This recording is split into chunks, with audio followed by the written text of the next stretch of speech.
Mi nombre es Andrés, y aunque mi infancia fue bastante ordinaria, mi vida cambió de maneras que nunca imaginé. Crecí en un pequeño pueblo en el interior del país, donde la vida pasaba lentamente.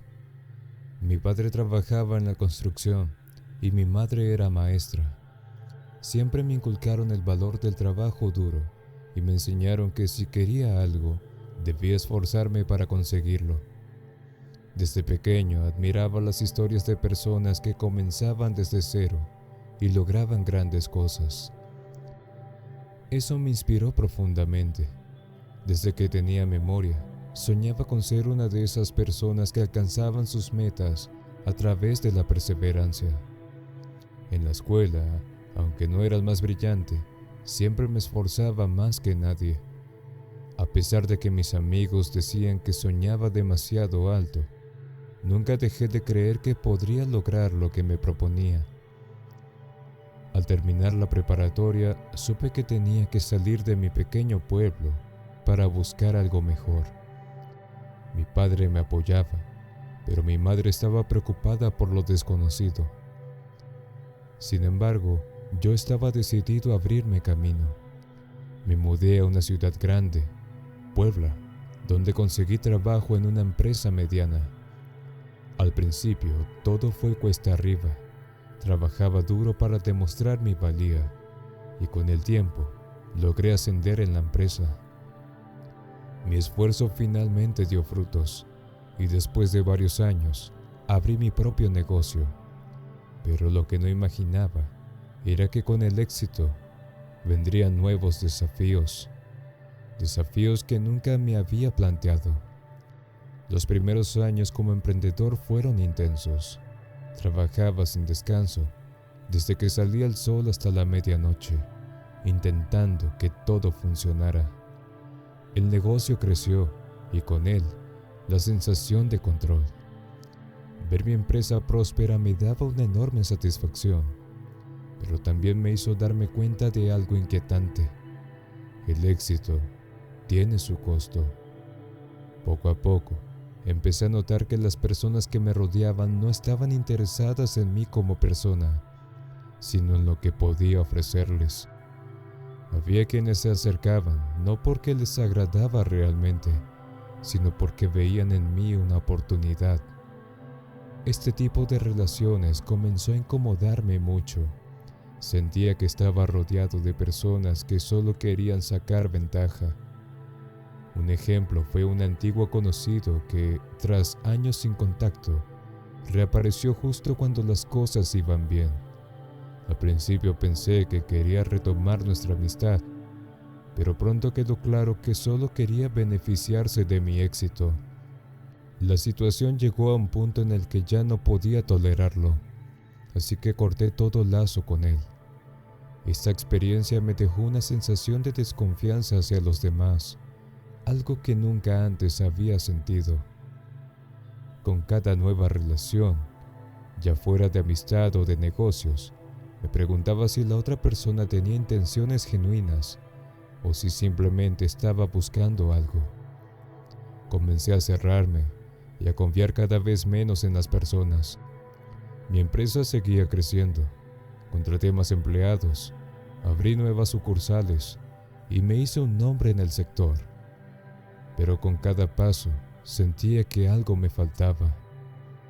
Era como si estuviera construyendo mi propio imperio, pero al mismo tiempo levantando muros a mi alrededor. El éxito que tanto había perseguido comenzó a aislarme. Mi vida personal se desmoronaba. No lograba mantener una relación duradera porque tenía miedo de que alguien se acercara por mi dinero o mi éxito.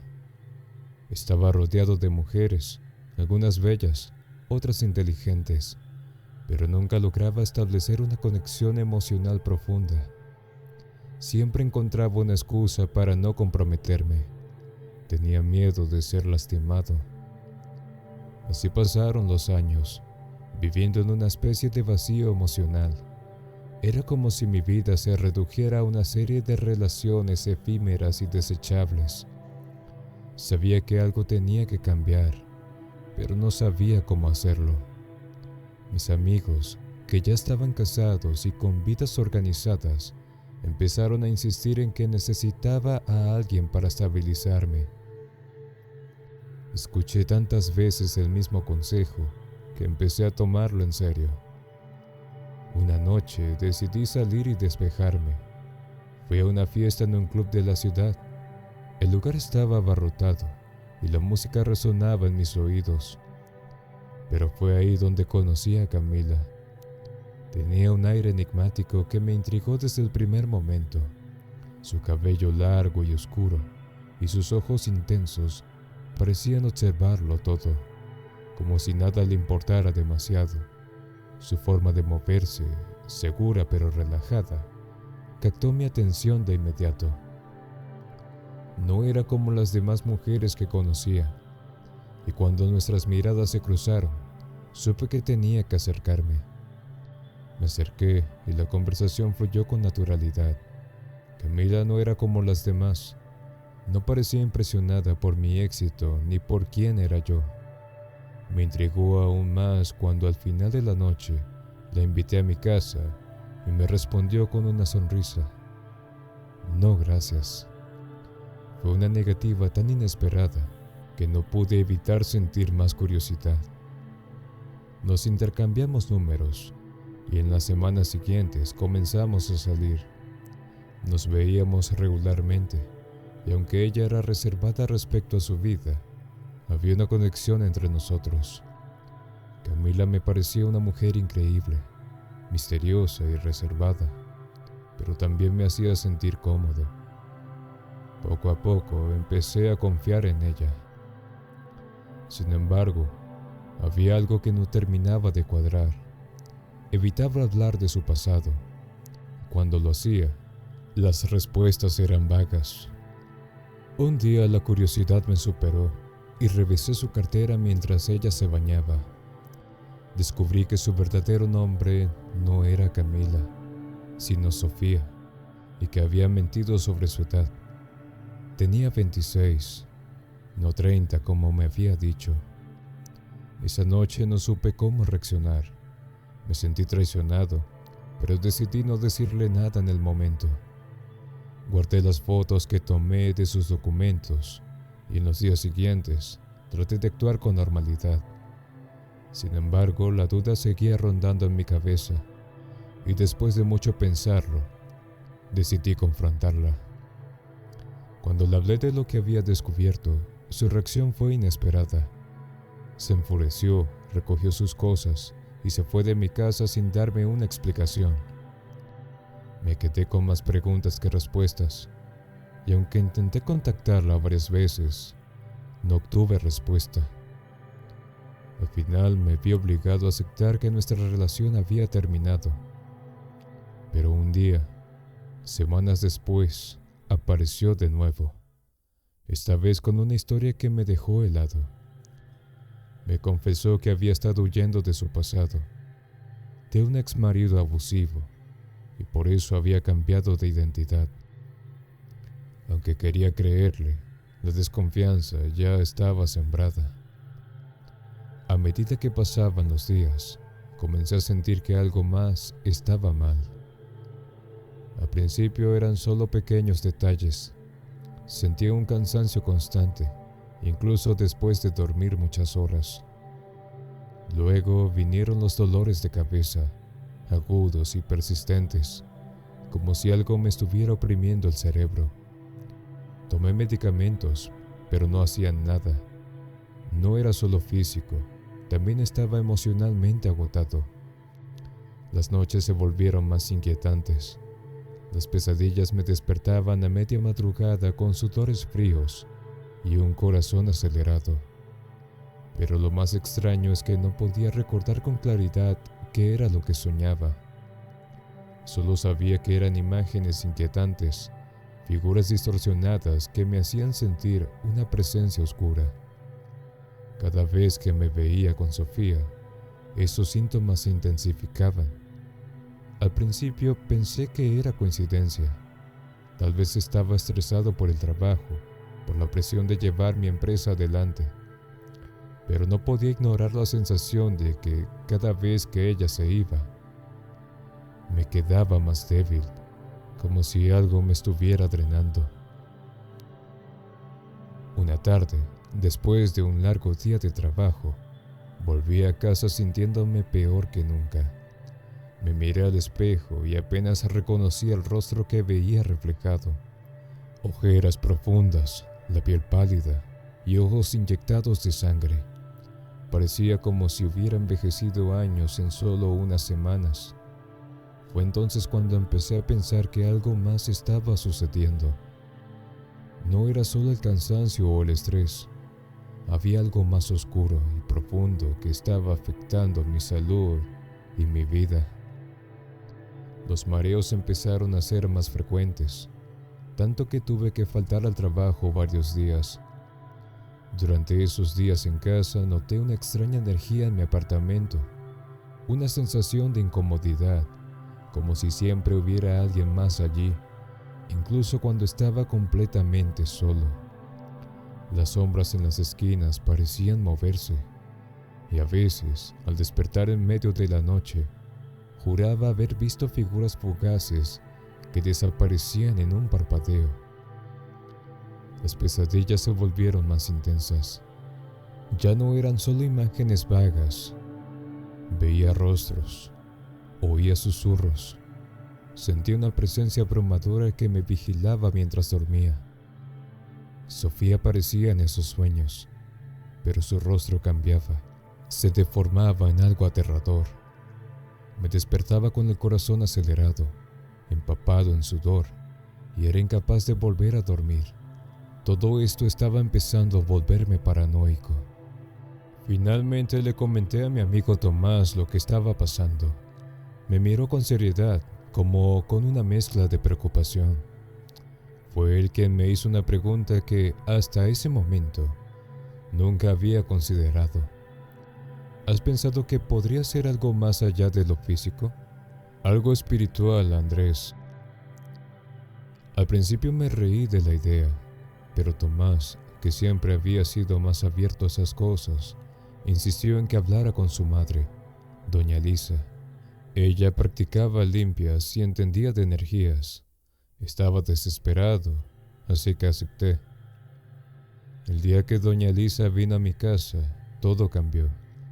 Desde el momento en que entró, la atmósfera del lugar parecía hacerse más pesada, casi densa. Ella, con su semblante serio, comenzó a caminar por las habitaciones, observando cada rincón, tocando las paredes, cerrando los ojos como si pudiera percibir algo que yo no. Me dijo que sentía una presencia oscura en mi hogar, algo que estaba interfiriendo con mi energía vital. A medida que avanzaba por el lugar, me explicó que las energías negativas a menudo se manifiestan de maneras sutiles al principio: agotamiento, dolores inexplicables, mala suerte, hasta que finalmente lo destruyen todo. Fue cuando entró en la sala que su mirada cambió. Se acercó a una de mis plantas, una maceta que estaba en la esquina, y sin dudarlo, metió la mano en la tierra. Sacó una pequeña bolsa de tela oscura, cubierta de símbolos extraños, símbolos que nunca había visto en mi vida. La miré sin entender y me explicó que aquello era una especie de amuleto usado en rituales de magia negra. Dentro de la bolsa había tierra que, según ella, era tierra de cementerio, un ingrediente utilizado en trabajos oscuros para drenar la energía de las personas. Sentí un escalofrío recorrer todo mi cuerpo. Doña Lisa, con una expresión de seriedad, comenzó a hacer una limpieza. Encendió velas, quemó hierbas y empezó a rezar en voz baja. Mientras lo hacía, me sentí ligeramente mareado, como si toda esa energía negativa se removiera a mi alrededor.